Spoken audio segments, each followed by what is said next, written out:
Hello and welcome to my soundtrack. This episode is with Heidi Browne. You'll have heard Heidi on our main podcast. Heidi's going to run through her life in music now. So, Heidi, hi again. Um, Hi. Hi. Opening credits. So, over your opening credits, you picked "From the Top of the World" by My Brightest Diamond.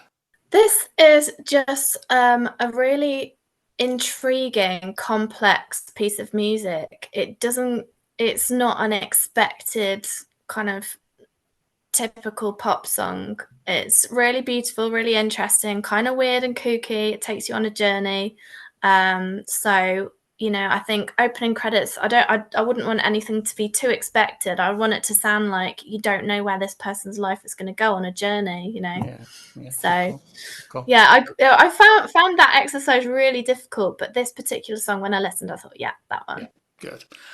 Moved on to "Nothing Even Matters" by Lauryn Hill, a track which was for your first love.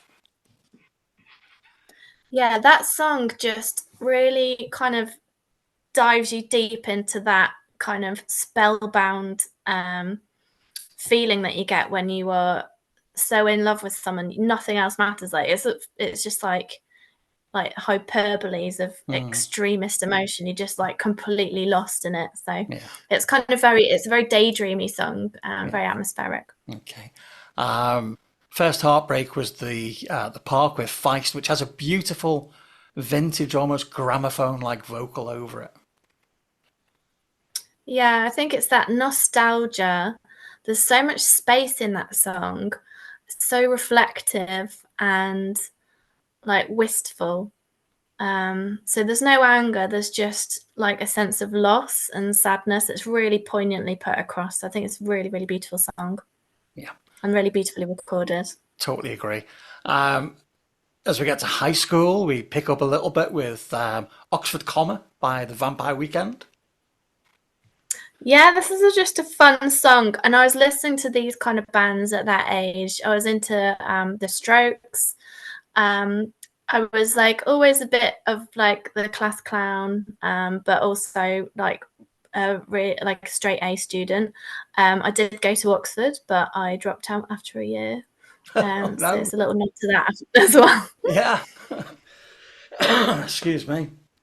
Um, and then this was new to me, and I think we might fall out a little bit on this one. Jungle Drum by Amelia Torini. Yeah, so that's a really energizing song. I became aware of her because it was me or her for a track for a Passat advert, and they went with her. But I thought I had a listen. I thought she's great. So lovely. Yeah, it's. I can actually sometimes I do get myself in a little. Come on, you can do this kind of frame of mind. Mm, I'm prone to like fits of sort of excitement and energy. And this song, I could do a training video to it right now in my living yeah, room. yeah.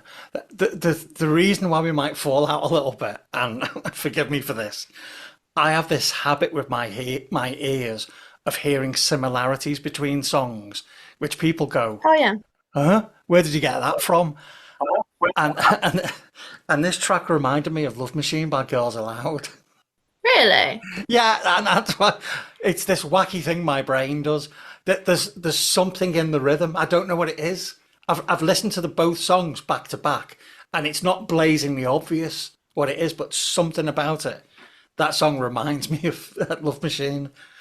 It's a weird brain I have. I'll have to listen to that afterwards. But then you might ruin my algorithms. Don't you just hate that when someone else listens on like on your Spotify or It's Alexa, and the next minute you've got yeah, or Ronan Keating coming on? it's not allowed. Or when you use the iPlayer and somebody's watched Death in Paradise and it comes up and you keep watching, you're like, oh Yeah, no, that's a no. heinous crime. It's a very hidden scam. For your biggest achievement, I've got to say thank you for picking this song because this song is an absolute classic, and that's "Good Fortune" by PJ Harvey. What a Such a legend! good song. Oh, Yeah, it's so uplifting, and I love PJ Harvey. Great, like so ahead of her time, and I love the sort of musical genre space that she occupies, Mm. and also her level of fame is kind of exactly what you want as an artist, I think. And I'm going to go to see her this summer in London. She's touring, so Fantastic. yeah. Yeah, that is a very, very strong choice, that.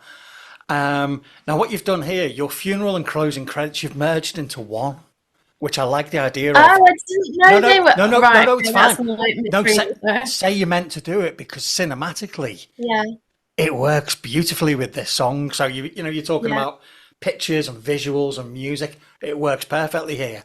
So funeral closing credits, both sides now by Joni Mitchell. I don't think I'm qualified or worthy to comment on this song. It's that good.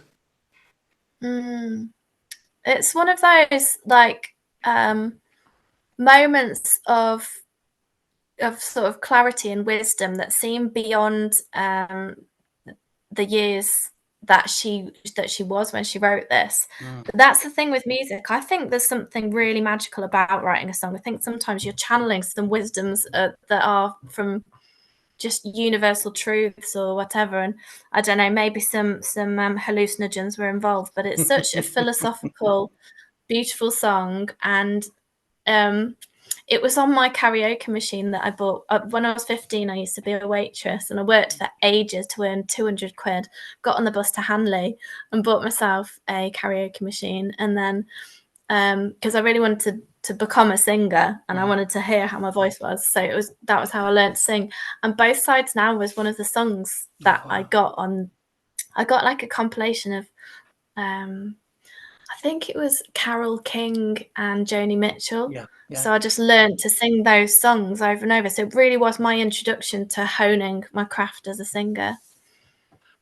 And sometimes when you're singing, you can actually hear that breathless element just coming through a little bit.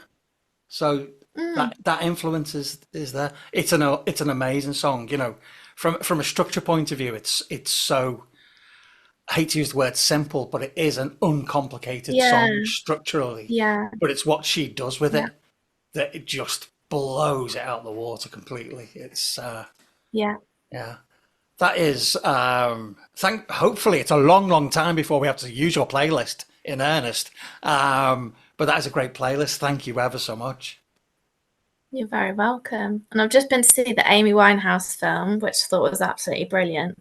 All right. And I think it was great to sort of, yeah, the way that they wove her songs into her life story Yeah. was really sensitively done and very um, authentic. There's moments where she's kind of formulating those songs, Mhm. and in the main, I think they did a really convincing job of weaving that into the narrative and making it make sense with what was going on sort of in around her at that time. Fantastic. Yeah, it's brilliant. Yeah, great. Well, thank you. I cherish this opportunity to talk to new people, particularly musicians, and I just love how generous you've all been with your time. It's very, very special. Thank you. Thank you for having me.